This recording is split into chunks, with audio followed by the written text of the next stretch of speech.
Kemudian yang berikutnya Syiah dan Taqiyah. Syiah punya akidah Taqiyah. Taqiyah itu pura-pura. Ya, Syiah punya akidah namanya At-Taqiyah, pura-pura. Jadi pura-pura adalah bagian pokok agama mereka. Ini yang munafik namanya. Kebohongan jadi agama mereka. At-Taqiyah dinuna. Wa dinu abai. La imana liman la taqiyatalah. Pura-pura itu agama kami. Ini menurut Ja'far As-Shadiq, Imam Syiah mereka. Ya, Ja'far As-Shadiq mengatakan, Imam Syiah yang ke-6, At-Taqiyah dinuna. Taqiyah itu agama kami. Ya, wa dinu abai. Dan agama bapak-bapak kami, nenek moyang kami, gitu, leluhur kami. La imana liman la taqiyatalah. Tidak ada iman bagi orang yang tidak bertakiyah. Tidak ada iman bagi orang yang tidak bohong. Jadi harus bohong. Makanya banyak orang saya tanya, kamu Syiah? Tidak, kami Ahlus Sunnah. Atau mereka menggunakan bahasa lain adalah pengikut Ahlul Bait Nabi. Pengikut Ahlul Bait. Jadi jangankan kita, Husain saja mereka bohongi. Husain itu cucu Nabi yang terbunuh di Karbala, sejarahnya mereka bohongi. Jadi ketika khalifah dipegang oleh Yazid, anaknya Muawiyah, yang konon agamanya kurang bagus, padahal waktu itu ada Husain.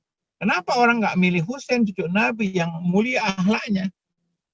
Kemudian datanglah surat jumlahnya ribuan ke Husain, yang siap membaiat Husain, mengangkat Husain jadi khalifah. Di mana? Di Irak. Akhirnya Husain terfitnah, tertipu. Ini bahayanya fitnah kekuasaan. Husain cucu Nabi, orang soleh, orang baik, dan syuhada, pemimpinnya pemuda di surga, terfitnah juga.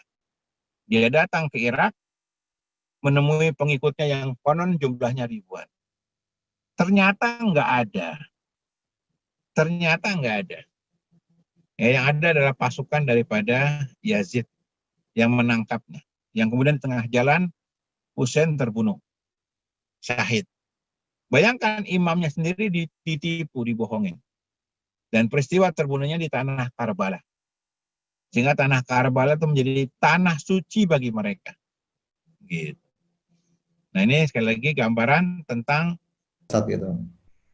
Ya memang tokoh-tokoh Syiah itu setiap dia tampil di media ada 3 tema yang mereka angkat. Yang mereka angkat pertama tema persatuan umat.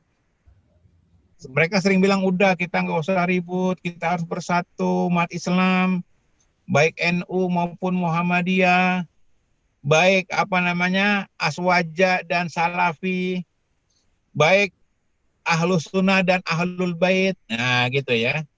Baik pecinta Ahlus Sunnah dengan Ahlul Bait, baik kaum Ahlus Sunnah dengan Syiah.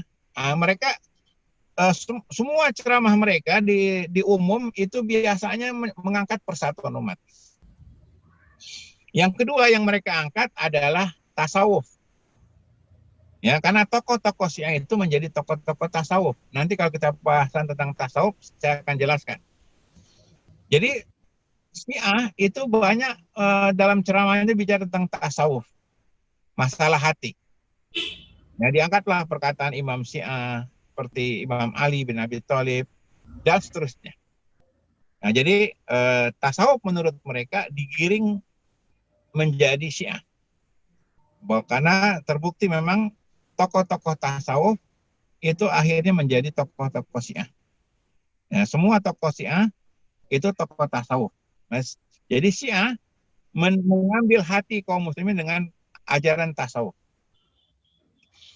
Yang ketiga yang diangkat oleh Syiah adalah filsafat. Jadi mereka kaum intelektual masyarakat kampus itu terkecoh dengan ajaran filsafat. Dan Syiah mengembangkan ajaran filsafat. Karena untuk merusak keyakinan terhadap Quran dan Sunnah dengan cara filsafat.